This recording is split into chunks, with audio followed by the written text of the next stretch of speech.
الرجیم بسم اللہ الرحمن الرحیم۔ معزز ناظرین، آج ایک سپریم کورٹ کے اہم ترین فیصلے پر گفتگو کرنے کے لیے آپ کے سامنے حاضر ہوں،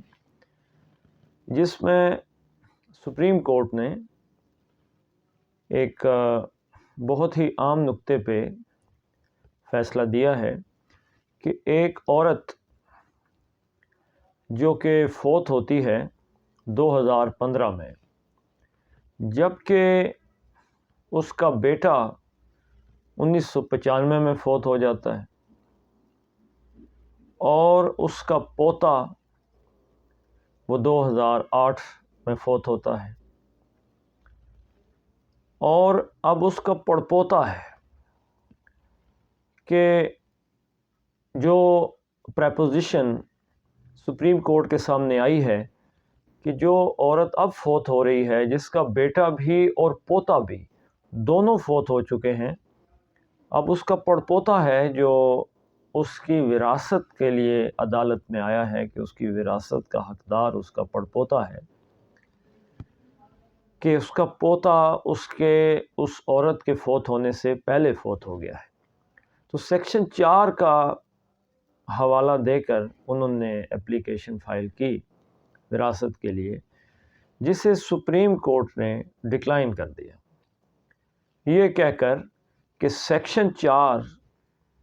اس طرف اشارہ کرتی ہے کہ جب کوئی آدمی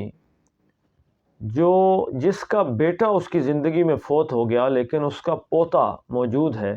تو اس کے پوتے کو اس بندے کا، اس کے دادا کا وارث بناتے ہوئے یہ کنسیڈر کیا جائے گا کہ جیسے وہ اس کا بیٹا ہی ہے، تو اس کے بیٹے کی وراثت کا وہ حقدار ہے۔